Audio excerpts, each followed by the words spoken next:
great millstone who teach well. And I want to say shalom to the hopeful elect. And this sentence, this precept need to read. Let's go here. All right, shalom. Yahbashimel Shabrakatah, brother. It says, read. Read. It says, look at and comprehend the meaning of, by mentally interpreting the characters or symbols of which is composed. It says, discover information by reading it in a written or printed source. All right, the Bible is written. All right, it was written by the prophets. Okay, and it's been printed, duplicated 1,000,000 times over. All right, I can't even count. Don't know how many times over. Right, but the whole point is here to discover information. Right. Look at and comprehend. All right, let's go down here in the noun form. It says having a specified level of knowledge as a result of reading. All right, so when you read, okay, you have a level of knowledge, all right, that somebody else may not know. All right, when it comes to reading anything, all right, when it comes to reading a book about being a mechanic, when it comes to reading a book about cooking, all right, when it comes to anything, all right, you have a better understanding of it than you had before. So when it comes to understanding these scriptures, the most important thing that you must do is read. Okay. READ. All right. And this is for anybody. Okay. Well, more specifically, this is for the nation of Israel. Okay. When I said anybody, I meant in regards to reading, but reading these scriptures is in regards to the nation of Israel, okay? Because when you read, you get a level of understanding, okay? You understand that the scriptures are only meant for certain people. There's no ifs, ands, or buts about it. The New and the Old Testament is only meant for one group of people. All right, so this is the word in Greek for reading, or readeth. Strong's G 314, anagnosko. Anagnosko. Anagnosko, okay? Anagnosko, okay? And it says to distinguish between, to recognize, to know accurately, to acknowledge, okay? So when you actually read the scriptures in the Bible with understanding from the Holy Spirit, let's get that right quick. This is Revelations 5.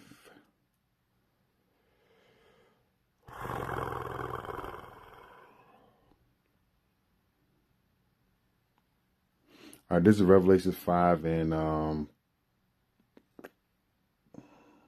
gonna just start at 1. And I saw in the right hand of him that sat on the throne a book written within and on the backside sealed with 7 seals. So there you go. It's telling you about a book.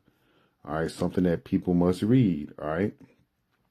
And I saw a strong angel proclaim with a loud voice, who is worthy to open the book and to loose the seals thereof. All right.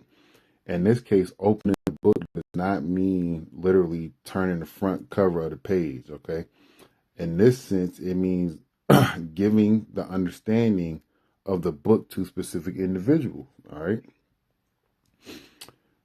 And no man in heaven nor in earth, neither under the earth, was able to open the book, neither to look thereon. Open the book and look at it with understanding. And when I say with understanding, knowing who the Israelites are, knowing who the Lord came to die for, knowing who he died for, knowing why he died, knowing that he came back to life, and believing these things, okay? Knowing that the Israelites were scattered to the four corners of the cross across the globe, knowing that the Lord is going to redeem his elect that is spread throughout the four corners of the globe, okay? Knowing that the Lord only loves Israel. These are things that you read when you have understanding of the Bible, right? So I'm going to keep going. In verse 5, it says, and I wept much because no man was worthy to open the book and to read. Salakia, no man was found worthy to open and to read the book, neither to look thereon. And one of the elders said unto me, weep not, behold, the Lion of the tribe of Judah, the root of David, hath prevailed to open the book and to loosen the seven seals thereof. All right, so if you have any understanding throughout your reading, you will understand who the Lion of the tribe of Judah is, the root of David, who that is. If you don't have any knowledge based on reading, you won't know who that is. All right, and that's talking about Yahushua. Okay, and I beheld, and lo, and in the midst of the throne and of the four beasts, and in the midst of the elders stood a lamb, as it had been slain, having 7 horns and 7 eyes, which are the 7 spirits of the Most High sent forth into all the earth. And he came and took the book out of the right hand of him that sat on the throne. And when he had taken the book, the 4 beasts and 24 elders fell down before the Lamb, having every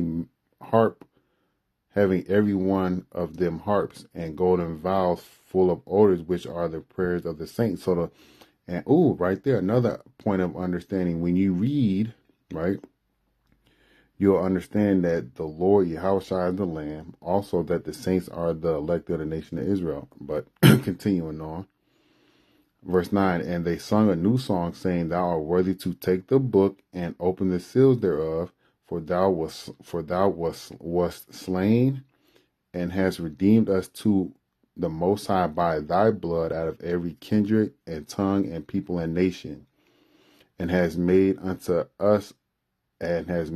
unto our power, which is Yahweh, kings and priests, and shall reign on the earth. All right, so with understanding, you can understand, okay, that let's go through this 9, the second half of 9. All right, so if you understand by reading and through the Spirit of the Lord, because once we have received understanding, it wasn't just because some man came and told us that, hey, we're Israelites. It was the Spirit of the Lord that came upon us that had us to understand why we are Israelites, who we were, what we did to get in this situation, and how we're going to get out. Okay. That's the understanding of the Lord that came upon us, but it had to be spoken unto us by a man. But if the Lord didn't open our eyes and ears to see and understand, we still wouldn't understand. All right, like most J kids out here, they don't understand. But going back to 9, it says, for thou wast slain. All right. Yahushua was slain for you so-called Negro, Latinos, and Native American Indians. And guess what? Matthew 1:21 tells you that. But if you don't read, you won't know. All right. This is Matthew 1:21. And she shall bring forth a son, and thou shalt call his name Yahushua. Okay. For he shall save his people from their sins. And how did he do that? He did that by dying on the cross for you so-called Negro, Latinos, and Native American Indians. Okay. And then if you know how to read, you will understand the context of every, word in this precept right here. Starting in the second half, it says, for he, which is Yahushua, shall save his, all right, which is a possessive pronoun, his people from their sins. So who is Yahushua's people? So let's go back to Revelations, right? I think it's Revelations. We was in the 5th chapter. Reading is fundamental. I know people have heard that in school or whatnot, but reading, especially reading these scriptures, gives you key insights to what is going on. Read with understanding. You have that level of knowledge, right? But right here, it tells you who Yahushua's people is, right? It says, behold, this is Revelation 5:5, behold the Lion of the tribe of Judah, right? The root of David. So Judah, who is Judah? Oh, that's one of the 12 sons of Jacob, right? Who is King David? Oh, King David came from the line of Jacob, right? Oh, so that must mean Yahushua is an Israelite, right? That's what reading will do. It'll get you to put those, context clues together when you read with understanding. So it's imperative for you to read so you understand. So let's go back to Revelations 9:5 and 9. It says, and has redeemed us to the Most High Yahweh by thy blood out of every kindred and tongue and people and nation. Okay. So did not the Lord tell us that he was going to fuck us up for Idol worshiping? Yes, he did. Let's go to Deuteronomy 28. You know, I can't find it specifically. I'm going to just do this.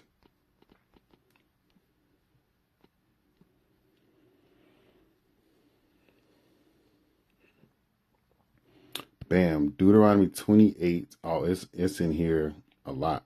So let's go to Deuteronomy 4. And Yahweh shall scatter you among the nations, and ye shall be left few in number among the heathen, whether Yahweh shall lead you. All right. So the Lord's going to scatter us among the nations. Once, let's say you drop a bunch of marbles on the floor, and some of those marbles, they land next to other marbles, right? And those marbles, you know, they come together and they make another marble, right? Let me see if I'm saying this right. You know what? Scratch that. All right. Once you've been scattered from one land to another land, you go to that land and you take parts, you take part of the customs of that land, right? So you become an accustomed to that land, and then you are, let's say, like we're here in America. We are not Americans, you so-called Negro, Latinos, and Native American Indians, but you've been living in America so long, you call yourself an American, right? And that's because you have no understanding, or you're learning the understanding of who you are. But when you are scattered to the country that you live in, do you not speak the language that's within the borders of that country you're in? Yes. Okay. So that's what it means when it said here that the Lord's gonna, or has delivered us out of every tongue, nation, and tribe and people, or what have it, or I can't remember specifically what it said. It says out of every kindred and tongue and people and nation. All right, because Israel was scattered. Hopefully that makes sense. But let's go back to scattered. Salaki, let's go to Deuteronomy. Where was he at? Deuteronomy. It tells you that Israel was scattered throughout all the scriptures, right? So let's go to the curses, because this is the main point where the Lord said if we fucked up, he was going to scatter us. But if you read, you will understand that, right? This is Deuteronomy 28 and 64. And Yahweh shall scatter thee among all people from one end of the earth even unto the other. And there thou shalt serve other gods, which thou neither thy fathers have known, even wood and stone. All right, you got Jake over here worshiping Jesus Christ, man, a fucking white man, all right? And the white man's been beating you so-called Negro, Latinos, and Native American Indians down to the dirt, okay? I was looking at this one little, I guess you can call it a little TikTok reel place, and it was called, let me see if I can find it. And it just has so much history on how Jake was just downtrodden. And let me see, it's called Can't Argue with History. It's on TikTok, right? And it shows you nothing but clips of how Jake is destroyed over and over and over again by the enemy. And there was one clip on there specifically where it had a black baby doll and a white baby doll. And Jake kids was sitting here and told, hey, this is a black kid, this is a black baby doll, this is a white baby doll. And the kids was asked which baby doll is good and why. These kids was pointing to the white baby doll and saying because it's white. And they said, why is this one bad? Because this one's black.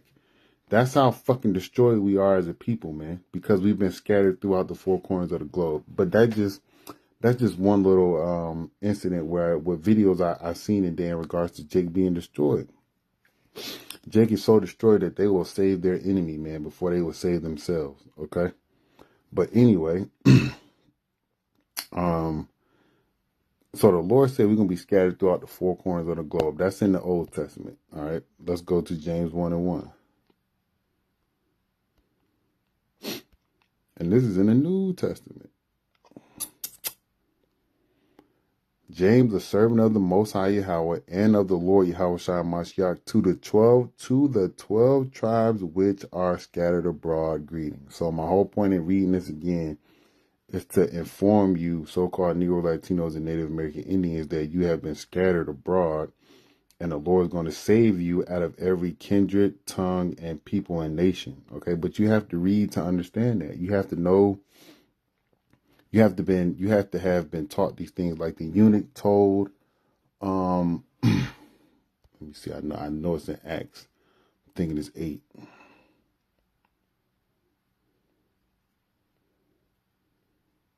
Bam, Philip and the Ethiopian, right?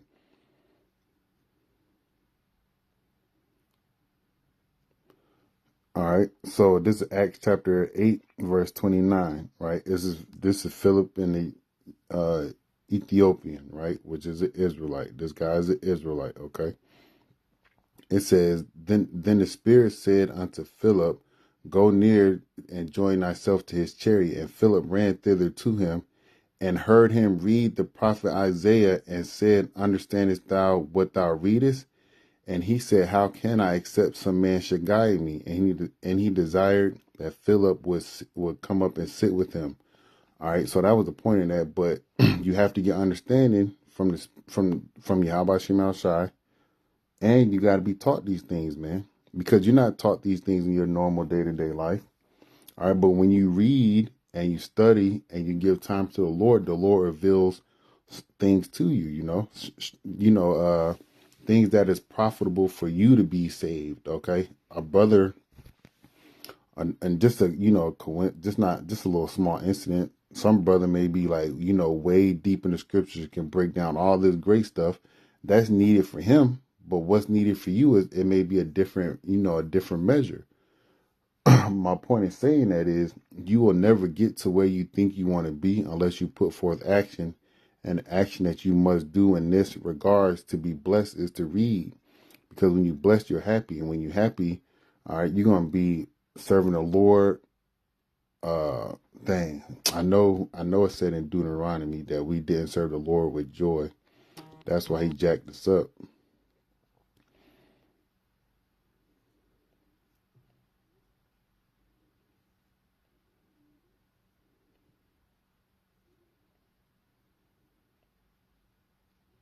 All right, bam, this is Deuteronomy 28 and 47. Because thou servest not Yahweh thy power with joyfulness and with gladness of heart for the abundance of all things.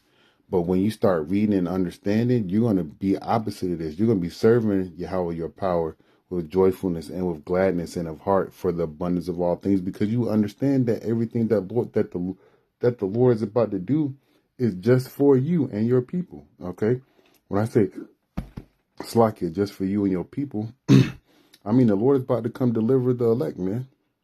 The Lord is about to destroy this kingdom that's keeping you mentally, physically, financially, emotionally oppressed, okay?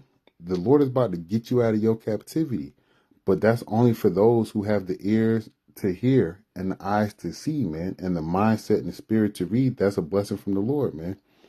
So serve the Lord, man, with cheerfulness of heart and gladness, because you're in a great position. You're in a better position than, I'm going to say 99% of the world, man. Okay. And there's only that, that 1%. I'm going to just say this is just, they're not accurate numbers that's going to make it, man. Okay. But so serve the Lord, man, with gladness of heart, because you have a greater chance of being saved, man. All right. So keep reading, keep studying, keep doing what you got to do for you. How about Shema Shai, man? All right. And, go ahead and keep getting that understanding. Read again. Okay. It says, look at and comprehend the meaning of.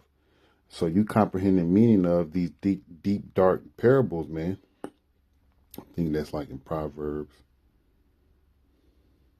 As soon as I find it.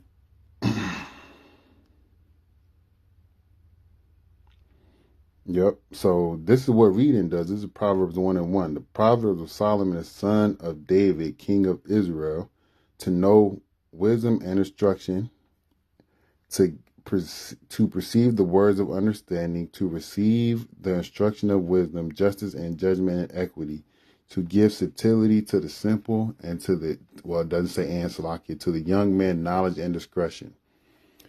All right, I'm going to keep reading. A wise man will hear and increase learning, and a man of understanding will attain to wise counsels, to understand a proverb and the interpretation, the words of the wise and the dark sayings. All right. That all comes behind the fear of the Lord. I'm going to read this. This verse 7, the fear of Yahweh is the beginning of knowledge, but fools despise wisdom and instruction. But when you fear the Lord and you're reading and you're doing things that's pleasing unto him, the Lord is going to open up the doors of your mind and give you all types of wisdom that's profitable for you to be saved in. Okay. All right. He's not going to give you something that's, that's not profitable for you to have. Okay. The Lord always gives what we need. All right. And what we have to do is read to receive this wisdom and instruction, justice and judgment. Okay. And we have to read to understand these proverbs, man. So the whole point of this lesson is just to read, Jake. If you throw money in a book and you tell Jake money's $100 in that book, they won't flip through every page reading. They'll just flip the book upside down to find the money. But a man with wisdom will, okay, there's $100 in here. Let me earn my way to that $100. At the end of this captivity, we're going to see if we had earned our way into salvation through those chariots, man, by our reading and our understanding, by how we acted amongst the people, and most importantly by our faith, because it says our faith is going to is what's going to cause us to be saved, not anything else. So Lord Williams edified. I want to give all praise, honor, glory to Yahweh Shem Shai, by Shem Rakakwadash. I want to give double honors to the apostles of Great Millstone who grew on teach well, and I want to say